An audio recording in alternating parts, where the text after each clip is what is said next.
حضور کی وفات کے وقت حضرت علی کی عمر پتہ کتنی تھی؟ 34 سال. اور جتنی آپ جنگی کارنامے سنتے ہیں وہ 34 سال سے پہلے کے. میری 42 سال ہونے والی ہے, آپ اندازہ کریں. 34 سال میں خیبر ہو چکی ہوئی ہے. تو خیبر کب لڑی گئی؟ جب حضرت علی کی عمر 28 سال تھی. آلموسٹ 28 سال کی عمر میں انہوں نے ابن عبد الود کو قتل کیا, جو 100 بندوں سے اکیلا لڑ لیتا تھا. مرہم کو قتل کیا ہے خیبر میں, ابن عبد الود کو خندق میں, اور خندق تو اس سے بھی پہلے ہوئی ہے. اب رہ گیا کہ وہ بعد میں جنگ جمل صفین نہروان کے لیے کیوں چلے گئے؟ وہ اس لیے چلے گئے کہ اس وقت مسلمانوں میں ہی دو گروہ بن گئے تھے. حق ایمبیگوس ہو گیا تھا, مبہم ہو گیا تھا. اس کے لیے ضروری تھا کہ حضرت علی خود میدان جنگ میں اترتے, تاکہ لوگوں کو یقین آ جاتا کہ اگر حضرت علی باغیوں کے خلاف قتال کر رہے ہیں جنگ جمل صفین اور نہروان میں, تو یہ قتال حق پہ مبنی.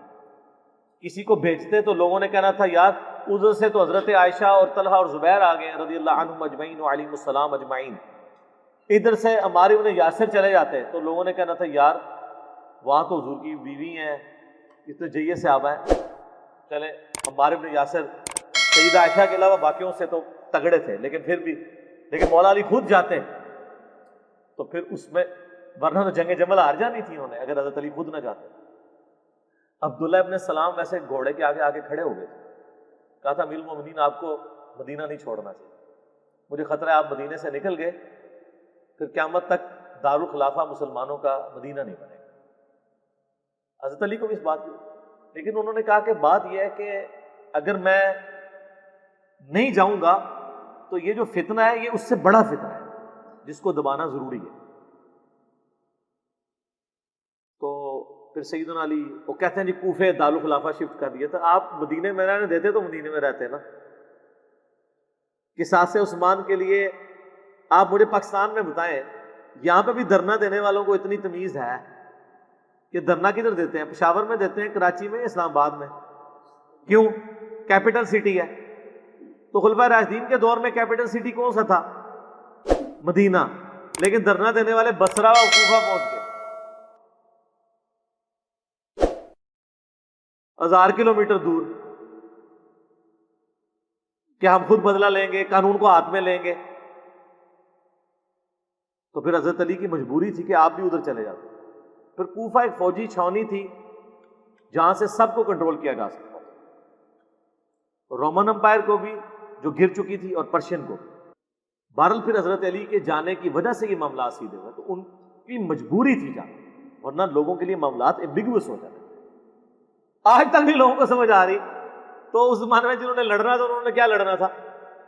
صحیح بخاری میں موجود ہے نا, حضرت عمار ابن یاسر کو مولا علی نے بھیجا, بخاری کے الفاظ ہیں, وہ ممبر کی نچلی سیڑھی پہ بیٹھے اور حسن ابن علی کو اوپر والی سیڑھی پہ رکھا تاکہ سب لوگ دیکھ لیں جنتی نوجوانوں کا سردار بیٹھا ہوا ہے, مولا علی کا بچہ.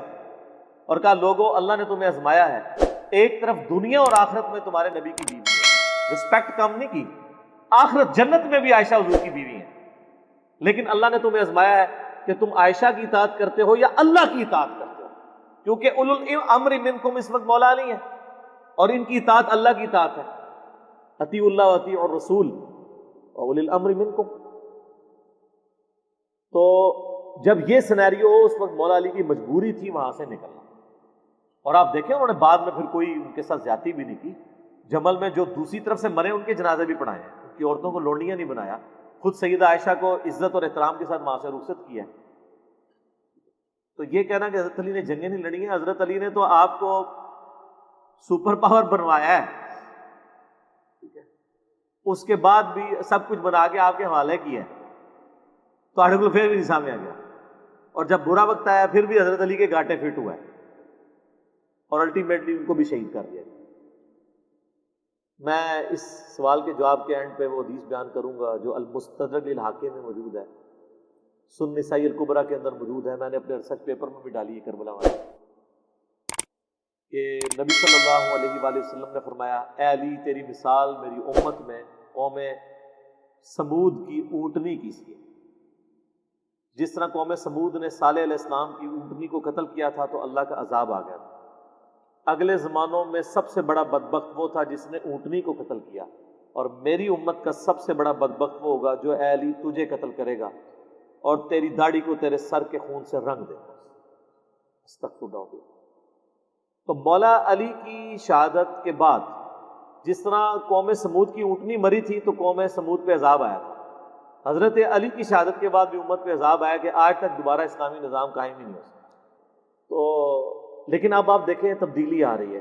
اب لوگوں کو یہ پتہ لگنا شروع ہو گیا کہ واقعی یار کام ڈالا ہے. اور یہ تبدیلی اسی دور میں کیوں آئی ہے؟ پہلے تو یہ نہیں تھی. اب یعنی بچہ جو ہے وہ جبل صفین ارمان ڈسکس کر رہا ہے. ہمارے تو ابوں کے علماء کو بھی نہیں پتا. کیوں؟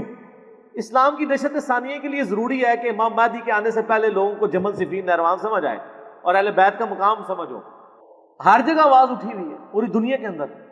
اور آپ دیکھیں یہ وہ آواز تھی جسے صدیوں تک حکمرانوں نے دبایا پھر بھی اٹھ گئی، اور جس کے اوپر اربوں ریال لگ رہے ہیں. اینڈ رزلٹ زیرو ہے، نیگیٹو ہے، بلکہ زیرو نہیں کہ نیگیٹو ہے. جب بھی وہ پاک چھوڑتے ہیں تو ادھر سے اب وہ ہم اس کو پکڑ لیتے ہیں. ٹھیک ہو گیا.